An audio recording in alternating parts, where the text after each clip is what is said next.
लालची ब्राह्मण। बहुत समय पहले की बात है। एक गांव में हरिहर नाम का एक ब्राह्मण रहता था। हरिहर बहुत ही लालची और स्वार्थी था। वह हमेशा दूसरों से अधिक धन कमाने के तरीके सोचता रहता था।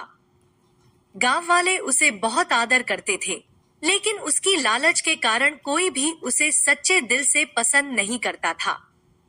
एक दिन हरिहर के पास एक व्यापारी आया और बोला, ब्राह्मण देवता, मैंने सुना है कि आपके पास एक जादुई पात्र है जो कभी खाली नहीं होता।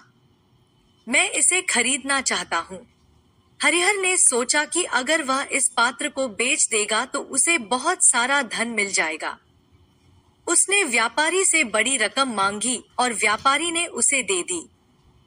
हरिहर ने जादुई पात्र को बेचने के बाद सोचा, अब मुझे और भी अधिक पैसे कमाने का मौका मिलेगा। लेकिन धीरे धीरे उसे एहसास हुआ कि उसने कितनी बड़ी गलती की है। जादुई पात्र के बिना उसकी आमदनी घटने लगी और उसकी लालच ने उसे और भी अधिक दुखी कर दिया। एक दिन हरिहर ने सोचा कि वह व्यापारी को धोखा देकर वापस से जादुई पात्र हासिल कर लेगा।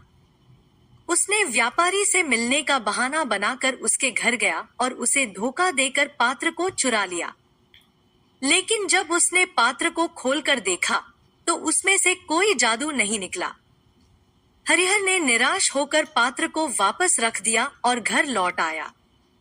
रास्ते में एक साधु ने हरिहर को देखा और उसकी दुख भरी कहानी सुनी। साधु ने कहा, तुम्हारी लालच ही तुम्हारे दुखों का कारण है। अगर तुम संतोष और ईमानदारी से जीवन जीते तो तुम्हें कभी दुख नहीं होता। हरिहर को अपनी गलती का एहसास हुआ और उसने साधु के चरणों में गिरकर माफी मांगी। उस दिन के बाद से हरिहर ने अपनी लालच को छोड़कर संतोष और ईमानदारी का जीवन जीना शुरू कर दिया।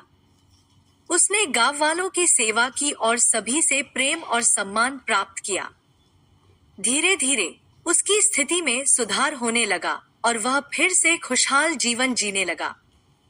शिक्षा।